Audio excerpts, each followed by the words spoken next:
শিবরাত্রি তো অনেকেই পালন করে, কিন্তু আমরা শিবরাত্রি কেন পালন করি সেটাই আজকে শেয়ার করব। শিবরাত্রি অর্থাৎ ভগবান শিবের রাত্রি। পৌরাণিক মতে এই তিথিতে ভগবান শিবের সাথে মাতা পার্বতীর বিয়ে হয়েছিল।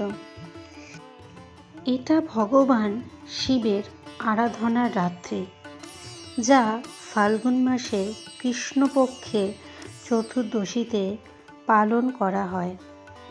অন্য দেবতার পুজো যখন দিনের বেলা করা হয়, তখন শিবের পুজো রাত্রে কেন? মনে এই প্রশ্ন জাগতেই পারে। ভগবান শিব তমগুণ সম্পন্ন, সুতরাং তমময়ী রাত্রি শিবের পছন্দ। রাত্রি সংহারকালে প্রতি নিষিদ্ধ করে। কৃষ্ণপক্ষের চতুর্দশীতে চাঁদ সম্পূর্ণরূপে ক্ষীণ থাকে। জীবের ভিতরে তামসী পবিত্র বৃদ্ধি পায়। যেমন জল আসার আগে বাদ দিতে হয়, সেই রূপ চন্দ্রের ক্ষয় আসার আগে ওই তামসী বৃত্তিত নিবারণের জন্য ভগবান আশুতোষের শিব আরাধনা শাস্ত্র করার বিধান দিয়েছেন।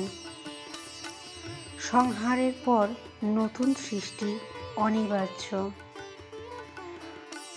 মহাশিবরাত্রি হল সেই মহারাত্রি যা শিব উপাসনার সঙ্গে ঘনিষ্ঠভাবে সম্পর্কযুক্ত।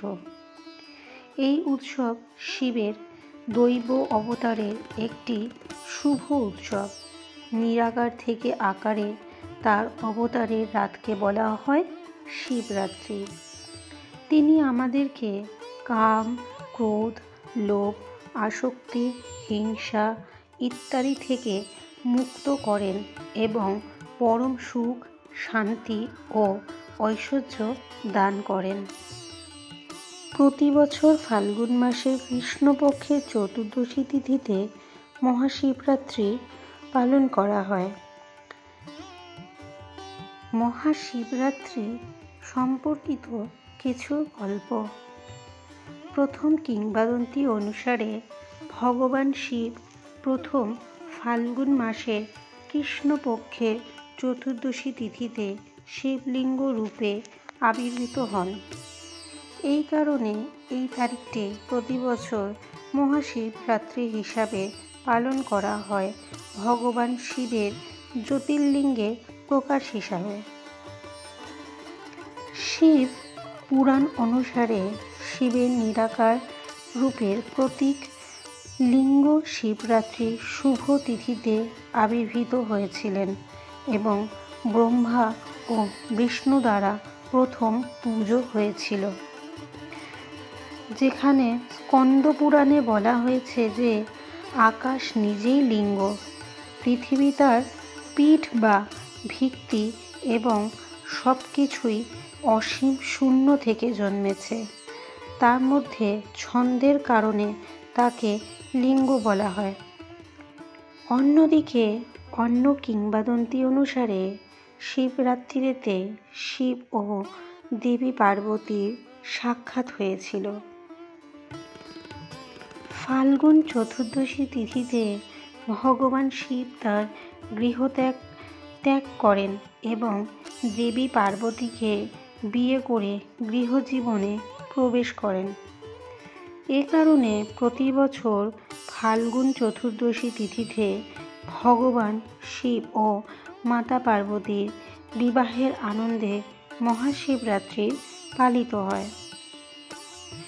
এই দিনে শিব ভক্তরা মহাশিবরাত্রিতে অনেক জায়গায় ভগবান শিবের শোভাযাত্রা বের করে।